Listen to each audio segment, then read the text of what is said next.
Kola, doktor përshëndetje, duket qartë azi se ndërkombëtarët nuk e durojnë Ramon, por a e shohin opozitën si alternativë qeverisëse? Mendoni se duhet bëni ndonjë lëvizje në lidhje me ofertën qeverisëse për t'ia shkurtuar ditët këtij pushteti që na mori frymën? Faleminderit.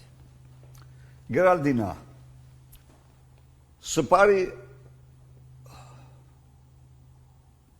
më lejoni t'u informoj për një bisedë që u zhvillua me delegacionin e Parlamentit Evropian që erdhi në Shqipëri. Në atë bisedë pati një përfaqësues të mashtruar, i cili deklaroi se pasi kritikoi Ramën, tha se opozita ka probleme me integrimin. Kryetari i këtij delegacioni i kthei përgjigjen e merituar. I tha se Partia Demokratike dhe Sali Berisha janë partnerë tanë të besueshëm në procesin e integrimit të Shqipërisë në Bashkimin Evropian. Pra, unë thash një bisedë, por të garantoj se kredencialet e Partisë Demokratike janë sot më të certifikuara se kur. Geraldina, mos harro një gjë, të lutem, edhe gjej dhe lexoj, janë 7 rezoluta ndërkombëtare të gjitha forcave politike përfshi Bashkimin Kristian-Demokrat të Gjermanisë së kancelarit Merz, Partinë Republikane Shteteve të Bashkuara dhe të gjitha partitë në Europë, në Azi, në Amerikë, të cilët mbështesin plotësisht Partinë Demokratike dhe Sali Berishën. Janë, pra, nuk duhet të bien viktim e propagandës të altoparlantëve papagajve të paguar të Edi Rams dhe lobistëve të tij të korruptuar.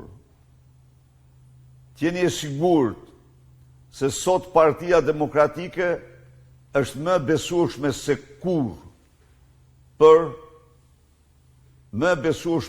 kur për komunitetin ndërkombëtar në kuptimin, nuk them për socialistët ndërkombëtar, por për qendrën e djathtë e cila sot qeveris botën. Okej, ndërkohë kemi edhe një denoncim për Dionis Gremin, invalid me prapambetje të rëndë mendore, i cili është arrestuar në qendër, jo në protest. Familjarët janë shumë të shqetësuar. Edhe denoncimi është këtu.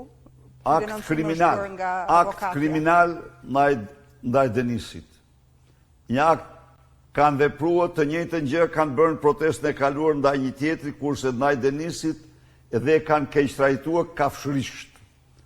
Ne do të hapim proces penal ndaj atyre të cilët kanë keqtrajtuar si kafsh Denisin. Desada Xhetani, doktor, si të duk sjellja e Ramës në Washington, më la një shije shumë të hidhur me inferioritetin që tregojnë ndaj vendeve të tjera.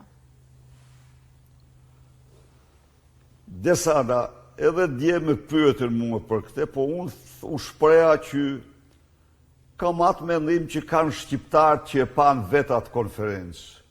Një gjë mund të them, se ai nuk e thot dhe e fsheh, por jo një, po disa takime janë refuzuar. kaq mund të informoj shqiptarët. I janë refuzuar.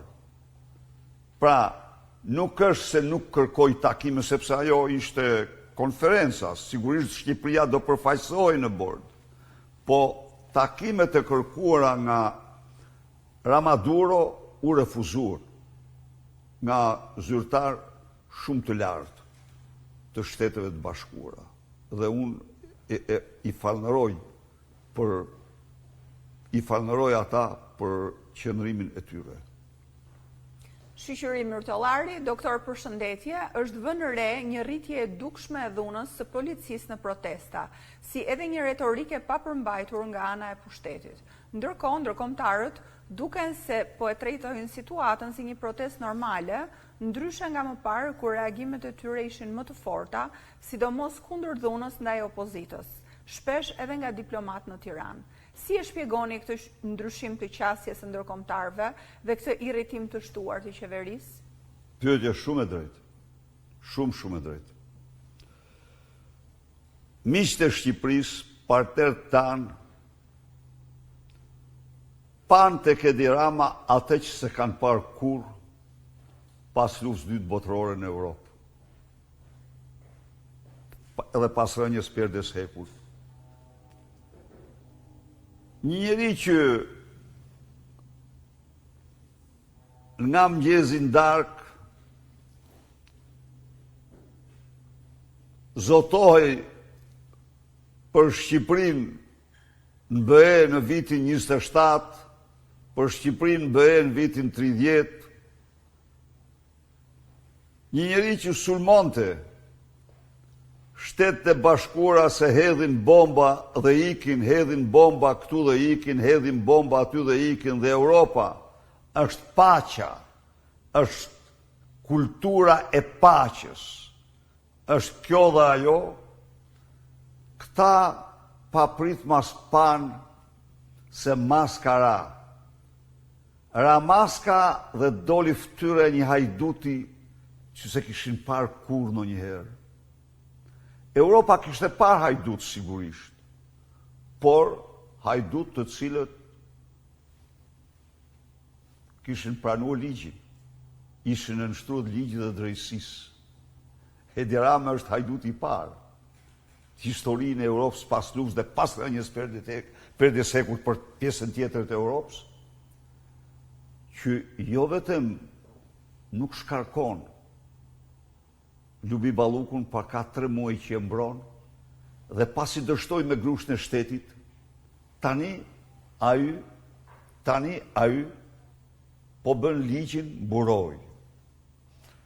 Sigurisht që këtë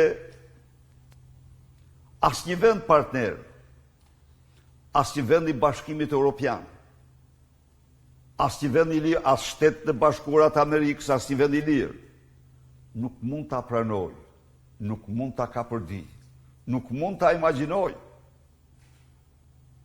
Ne kemi parë gjatë këtyre viteve se si Luani Apenineve, Silvio Berlusconi, italiani më i madh, i ndjekur nga një drejtësi politike, nuk refuzoi kurrë urdhrin e gjykatësit, të prokurorit. Ne pam se si presidenti Donald Trump, i gjetur para prokurorëve politik, nuk refuzoi kurrë urdhat e tyre. Ky është unik. Edi Rama është unik. Dhe natyrisht komuniteti ndërkombëtar tani pret nga shqiptarët. Nuk mundet, duhet ta kemi të qartë, asnjë qeveri dhe asnjë vend nuk mund të rrëzoj kryeministër e Shqipërisë me forcat e tij, me forcat e vet, me forcat e tyre. U përket shqiptarëve, Dhe kjo është shkaku i mbështetjes tyre për opozitën, për veprimet e opozitës shqiptare dhe opozitën shqiptare. Unë ja u thash, i kam ndjekur, nuk kam pakur emisione 3 herë më të gjata se të televizionet kontrolluar nga Edi Rama shqiptare për protestat